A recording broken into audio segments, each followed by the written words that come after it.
Let me be honest with you for a second. For the longest time, I thought I understood what it meant to truly please a woman in bed. I thought effort was enough. I thought enthusiasm counted for something. I thought if I cared, if I was present, if I tried, that was the whole game. And I was wrong. Not a little wrong. Embarrassingly, profoundly, avoidably wrong. Because caring doesn't automatically translate to skill. Wanting to give someone the world and actually being able to hand it to them are two completely different things. And nowhere is that gap more painfully obvious than in the bedroom. Specifically when it comes to the kind of deep, full body legs, shaking, can't even form a sentence orgasms that women are absolutely capable of having, but so rarely actually get to experience with a partner. That changed for me when I started really learning about G-spot stimulation. Not the whispered half-truths you find in listicles, not the awkward anatomical diagrams that make the whole thing feel like a biology quiz. I mean the real understanding that comes from studying, paying attention, slowing down, and actually listening to a woman's body like it's telling you the most important story you've ever heard. Because it is. What I'm about to share with you are 7 techniques, 7 real, thoughtful, intentional approaches to G-spot stimulation that completely transform the experiences I was able to offer my partners. We're talking orgasms that left women trembling, crying, laughing, sighing, staring at the ceiling in a kind of blissed out disbelief. Not because I'm some kind of supernatural lover, but because I finally stopped rushing. I finally stopped making it about me, and I finally learned where to go, how to get there, and what to do once I arrived. But before we get into the 7 techniques, there's something foundational you need to understand. Something that if you skip over it, will make everything else fall flat. First, you have to know where you're going. The G-spot isn't some mythical landmark that only the chosen few can find. It's real. It's consistent. And with just a little anatomical awareness, you can locate it every time. It sits on the anterior wall of the vagina. That's the front wall, the one closest to the belly, usually about 1 to 2 inches inside. If a woman is lying on her back, you're looking at the top wall as you enter. What makes it identifiable is texture. The surrounding tissue is smooth and uniform. The G-spot has a slightly different feel. Spongy, a little raised with a texture that's often compared to the outside of a walnut. Small ridges, a little uneven. Once you felt it, you'll know it. But here's what most people don't talk about, and it's arguably more important than the location itself. The G-spot needs to be engorged to be responsive. It's not always in a ready state. Just like men become erect with arousal, a woman's G-spot swells and becomes far more sensitive when she's genuinely deeply turned on.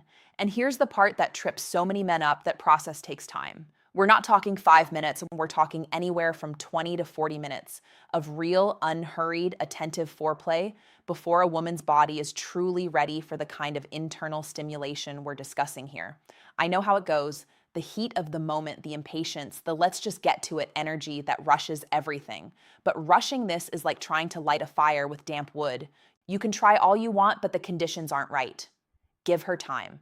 Give her your full, unhurried presence. Let her body warm up completely. Because when she's fully engorged, fully aroused, fully ready, everything you do next lands on a completely different level. With that foundation in place, let's talk about the 7 techniques. Technique 1, the soft tap. Ask before you act. Once she's properly warmed up, and I mean properly, not kind of sort of warmed up, and her body is open and inviting you in, you begin. Choose a single finger, your pointer or your middle, and before anything else, check your hands. Trim your nails, file them smooth. This is not optional. A jagged nail inside a woman is a nightmare and a trust breaker Al-Anon. Apply your favorite lubricant generously, then enter slowly, almost agonizingly slowly. And when you get there, don't move. Let your finger just be there for a moment. Let her body adjust to your presence. Let her settle. This stillness is not wasted time. It's sacred time. It's you saying, I'm here, I'm not going anywhere, I'm paying attention. Then gently, and I want to emphasize that word like it's the most important word in this entire article, gently begin to tap on her G-spot. Not rhythmically pounding, not testing a microphone, just a soft, light, exploratory tap, like you're knocking lightly on a door and genuinely waiting to see who answers. You're asking a question here, not making a statement. How does this feel? Are you here? Do you want more? Some women will light up at even the softest contact. For others, the G-spot might feel numb at first. especially if it hasn't been regularly stimulated or if she's carrying tension or stress in her body. Some might even feel a vague discomfort. And if that's what she reports, pain, numbness, disconnect, that's information. Valuable, important information. Don't push through it. Don't try to override it. Stop, shift. There are plenty of other ways to create extraordinary pleasure, and forcing stimulation on a spot that isn't responding is a fast road to frustration and disconnection for both of you. But if she moans, if she exhales, if her hips shift toward your hand, then you keep going. Technique 2, the come hither classic for a reason. Everybody who's ever read anything about the G-spot has heard of the come hither motion. It's famous because it works, but the way most people understand it is imprecise enough to make it far less effective than it could be. Here's what it actually means. Using only the pads of your fingers, not the tips, not the nails, not the bony knuckle, you gently curl your finger upward and draw it toward you in a slow, dragging motion across the surface of the G-spot.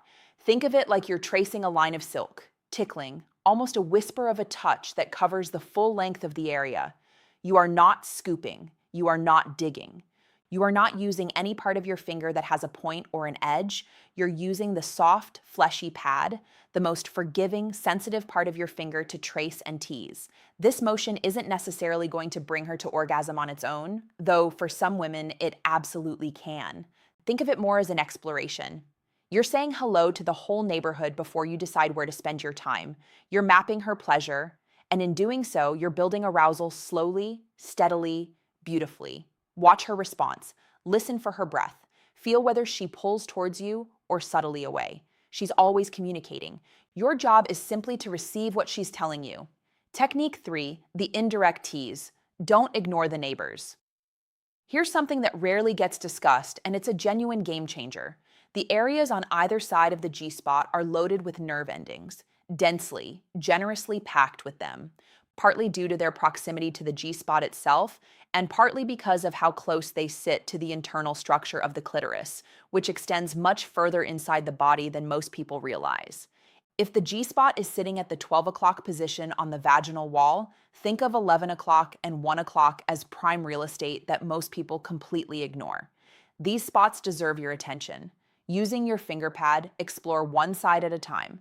Tease, press lightly, circle, make contact, and then withdraw. Don't be so laser-focused on the G-spot itself that you neglect the entire landscape surrounding it. Pleasure doesn't live in one pinpoint location. It radiates, it spreads, it blooms outward from a source. The 1 o'clock position, in particular, is a spot that a lot of women respond to intensely. Spending time there can build arousal rapidly. And because you're not going directly at the G-spot, there's a kind of delicious anticipation that builds.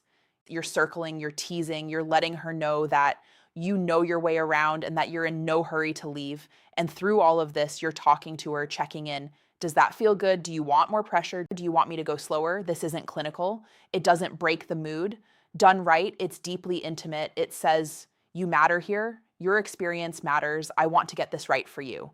Technique 4, anchoring in. This is where it gets serious. By the time you've moved through the first 3 techniques, her arousal should be building beautifully.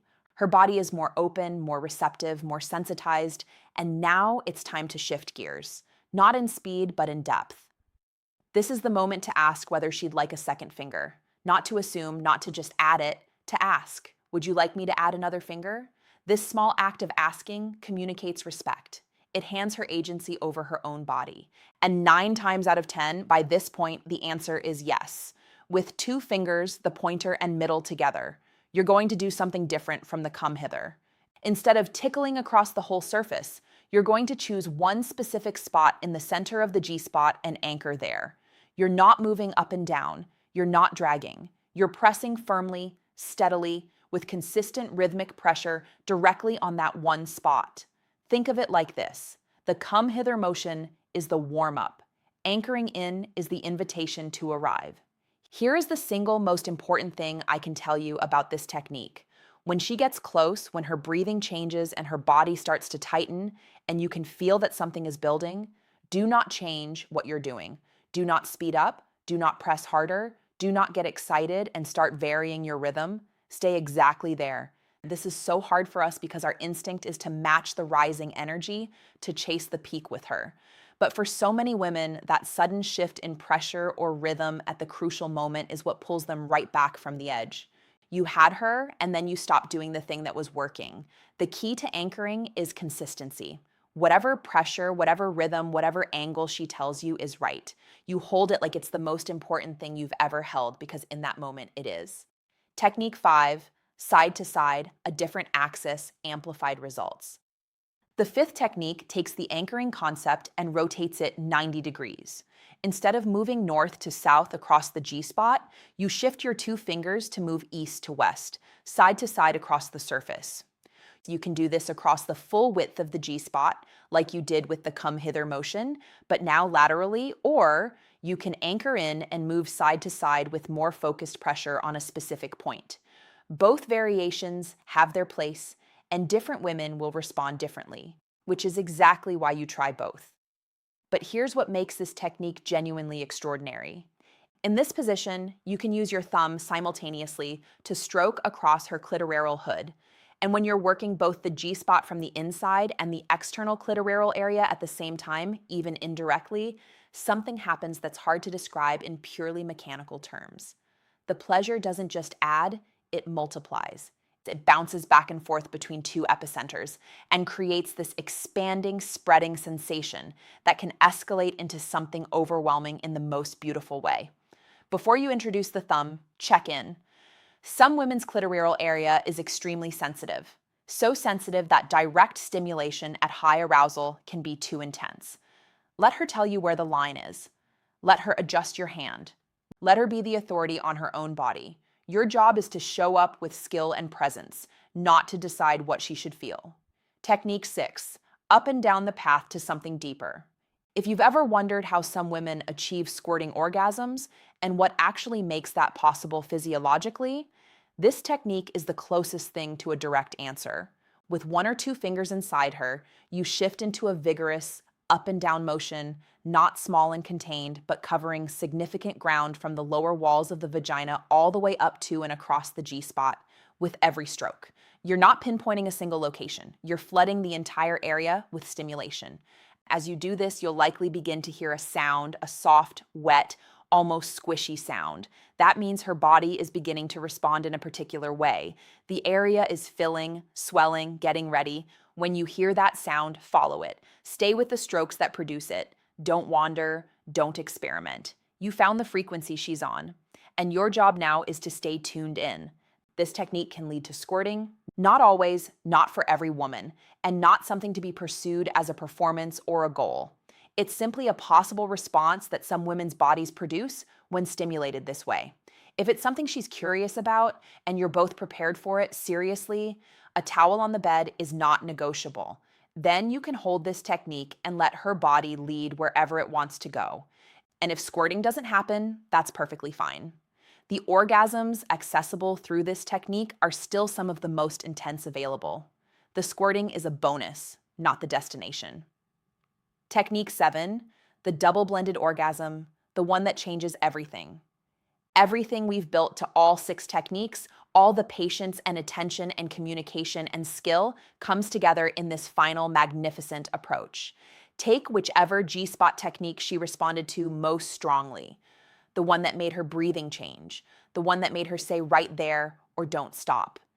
Use that technique at the rhythm and pressure she loves.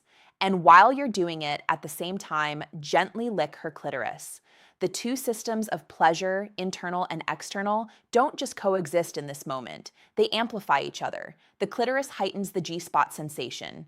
The G-spot deepens the clitoral experience. They meet in the middle and create something that is genuinely greater than the sum of its parts. A blended orgasm of this kind can be so full, so expansive, so total in its intensity that women describe feeling like every cell in their body is involved. Legs shaking, voice breaking, tears sometimes, complete surrender. And this is where I want to pause and say something that matters more than any technique I've shared. So far, the part no one talks about holding her after a G-spot orgasm, especially a deep blended or squirting one, can bring up emotions that neither of you may have expected. This is not unusual. This is not a problem. This is actually a sign that something real and profound just happened.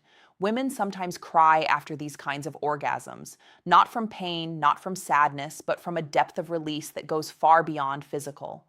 Sometimes grief surfaces, sometimes joy, sometimes a kind of rawness and vulnerability that feels like standing in the middle of an open field with no walls and no armor and no way to pretend to be anything other than exactly who you are.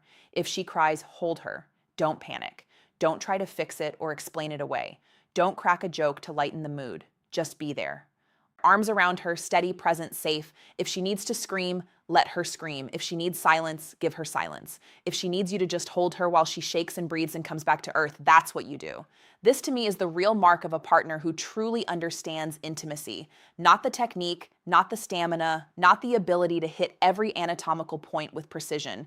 It's the capacity to hold someone in their deepest vulnerability.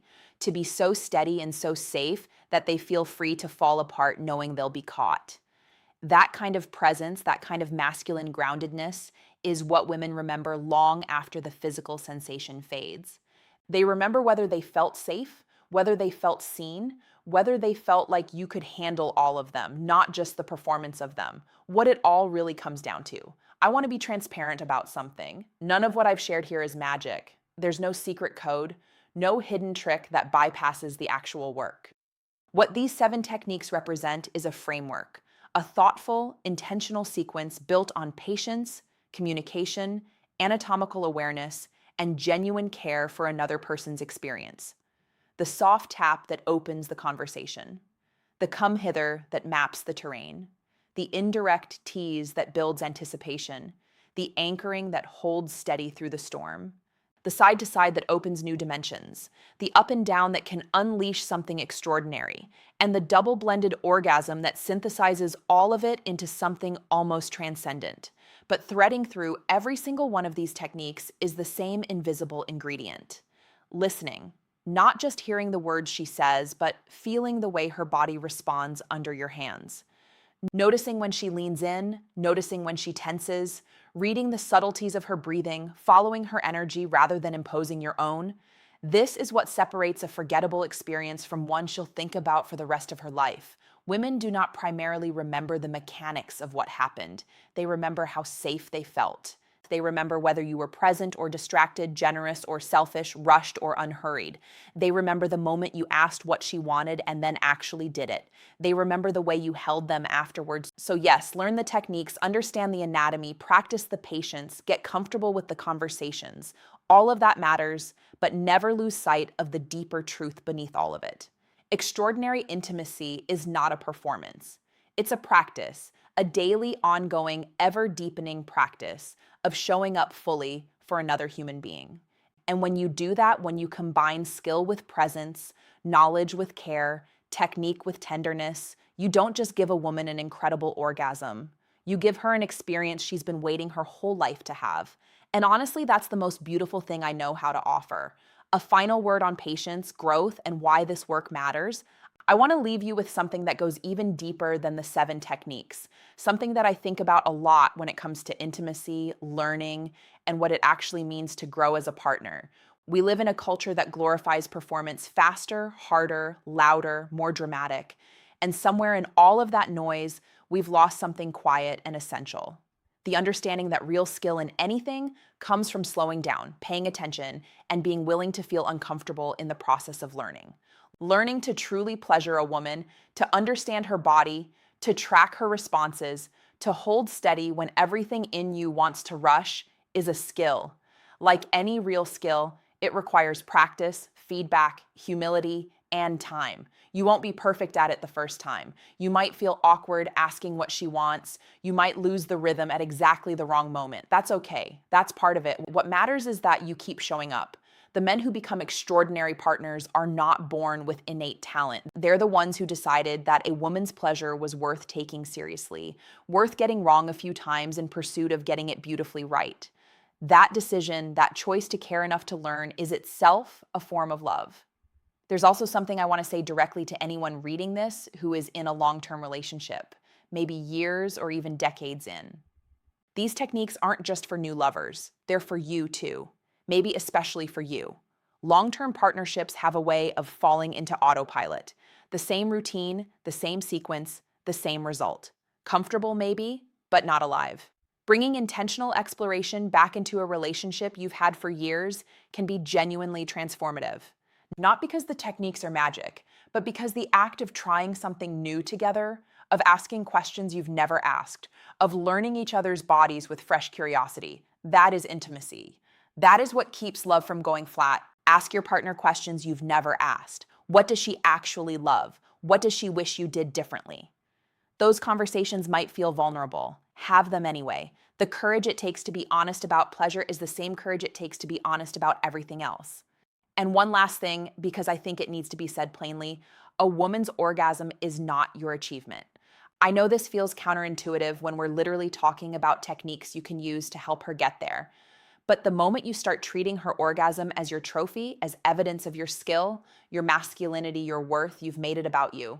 And when it's about you, she can feel that. She might even feel pressure to perform for you, to give you the orgasm you're working toward, which is the fastest way to disconnect her from her own experience. Support her, show up for her, apply everything you've learned here with genuine care and zero ego, and then let go of the outcome.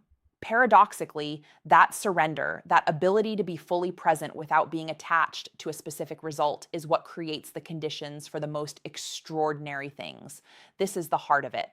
Beyond anatomy and technique and timing and rhythm, intimacy is the practice of showing up for another person so completely, so generously, so without agenda that they feel free to be fully themselves, fully open, fully alive. That's what these 7 techniques point toward.